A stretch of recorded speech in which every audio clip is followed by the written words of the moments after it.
What would you think if I told you that the woman a man can never forget is rarely the one he loved the most?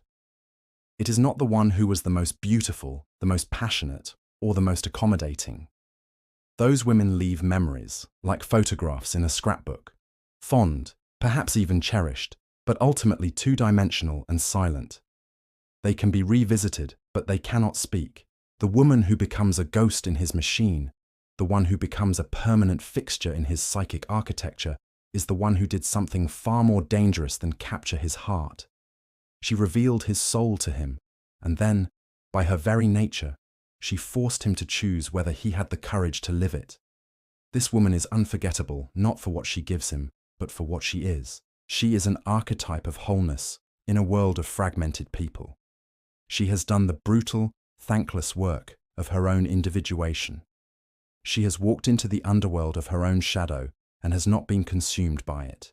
She has integrated her darkness and her light, and the result is a serene, self-contained energy that operates on a frequency he has never encountered before. She does not perform, she does not chase, she does not derive her sense of worth from his attention, and this is the quality that both magnetizes and terrifies him. She is not a mirror reflecting what he wants to see.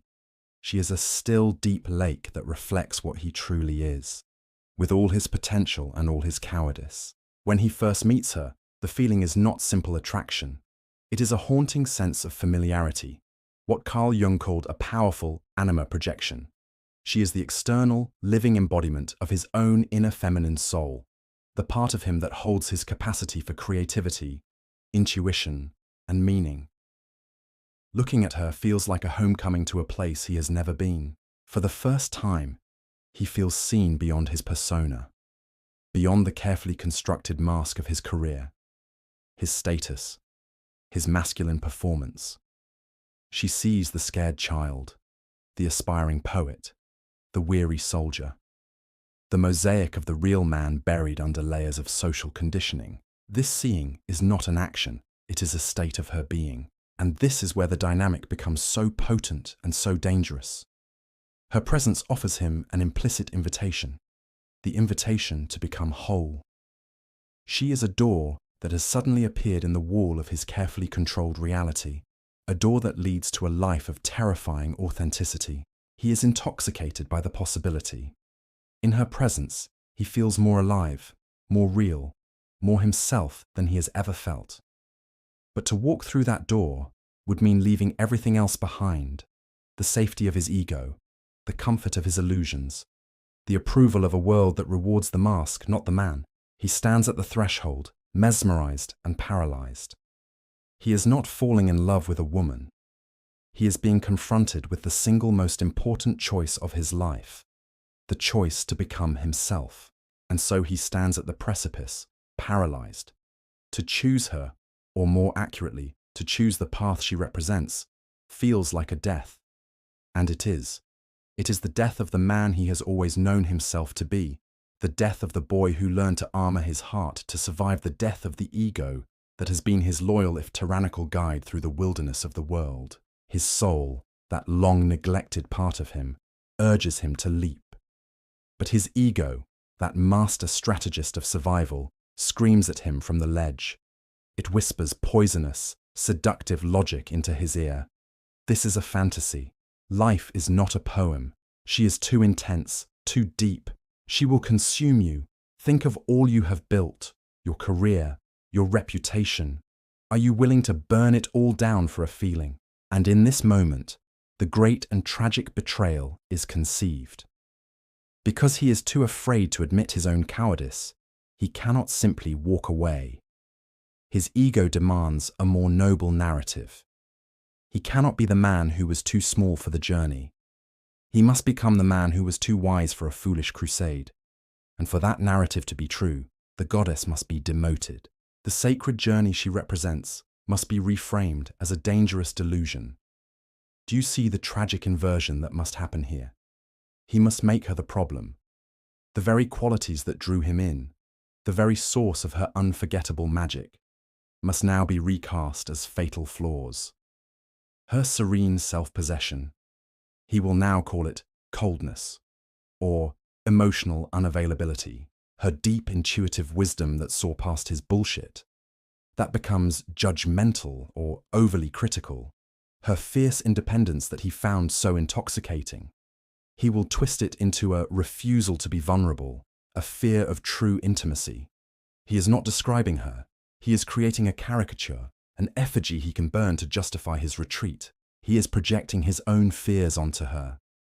It is his fear of intimacy, his refusal to be vulnerable, his terror of judgment. He is unknowingly describing the contents of his own shadow and holding her responsible for them. This act of psychological violence allows him to finally walk away. He will deliver a speech, one that is logical, calm, and utterly soulless. It will be filled with rationalizations that sound plausible to the outside world. But you, the woman, will hear the silent scream of his soul underneath. He is not leaving a woman. He is abandoning an outpost of his own consciousness. He steps back from the threshold, and the door to his own becoming closes softly, but with the deafening finality of a tomb. And in the immediate aftermath, he will feel a profound sense of relief. The terrifying pressure is gone. He is back in the familiar, flat, predictable world of his ego. He has survived. He believes he has made the wise adult choice. He has no idea that the real pain, the haunting, the unforgettable ache has only just begun. He has not escaped the fire. He has only trapped a single, burning ember of it inside his own heart. Years pass. He moves on. He builds a life that, on the surface, is a testament to the wise choice he made. He might find a partner, a woman who is a better fit, a woman who does not challenge him, who admires his mask, who requires nothing of his soul. His ego is satisfied. His life is stable. By all external metrics, he is a success. But the ember he trapped inside his heart does not die out. It glows. In the quiet moments, in the dead of night, after a hollow victory at work or during a pleasant but soulless conversation with his partner, he will feel its heat. This is why she is unforgettable. She is not a memory of a person. She is a memory of a potential future. She is the ghost of the man he could have become. Every other woman he meets is, in some way, a measure against her, not as a person, but as a catalyst. Other women may love him, but their love feels like a comfortable blanket. Hers felt like a lightning strike. Other women may admire his strength, but she was the only one who had the strength to hold his weakness. Other relationships are transactions of the ego, mutual validation, shared comfort, predictable companionship. His connection with her was a transaction of the soul, and his soul is now starving. This is the source of the hurt. The ache is not, I miss her. The ache is, I miss myself when I was with her. It is the profound, gnawing regret of a man who was offered a glimpse of his own golden shadow, his highest potential, and chose to turn away. He sees her, perhaps from the distant sterile window of social media. He sees her thriving, living her truth, undiminished by his departure, and each image of her authentic life is a fresh, searing indictment of his own inauthenticity. Her happiness does not wound his ego. It devastates his soul, because it proves that the world she invited him into was real. He chose to believe it was a fantasy, a delusion, but the evidence of her flourishing life proves it was he who was living the lie. The pain is a uniquely solitary one. He cannot speak of it. How can he explain to his new partner, to his friends, that he is haunted by a woman he chose to leave?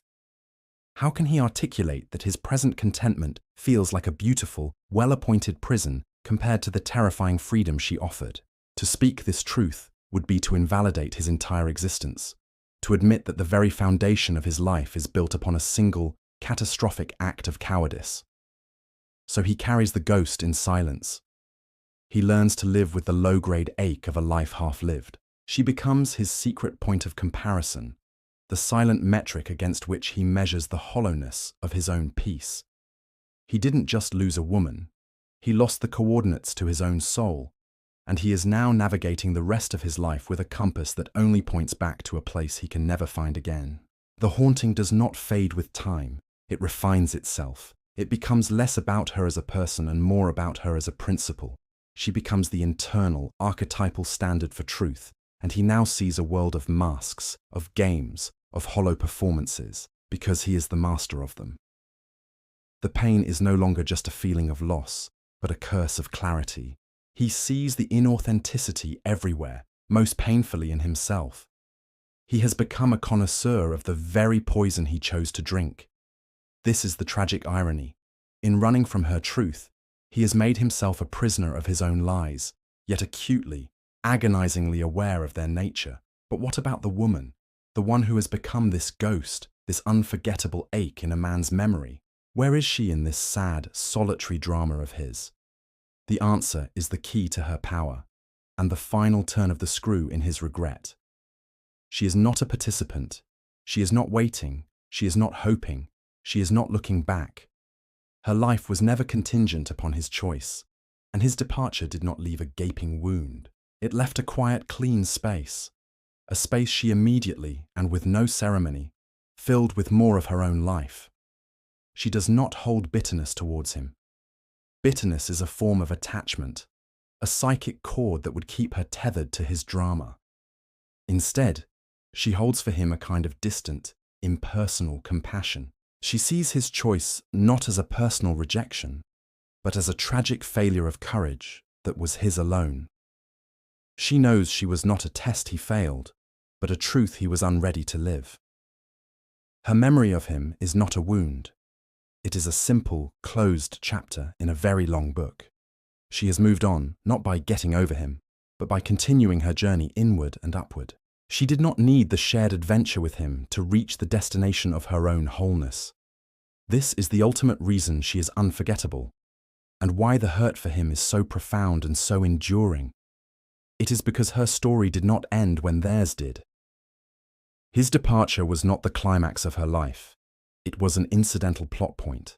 He was a visitor who came to the mountain, marveled at its majesty, and then, afraid of the climb, chose to return to the flatlands. But the mountain remains. It continues to exist, majestic and unmoved, long after the visitor has gone home to dream of the peaks he was too afraid to scale. She is unforgettable because she is a sovereign entity. Her happiness was not a prize he could win or lose. It was, and is, a state of her own being. And the final, crushing truth he must live with is this: the greatest loss of his life was a footnote in hers. He is haunted by a ghost, but she is not a ghost. She is a woman, alive and whole, who simply chose to keep walking.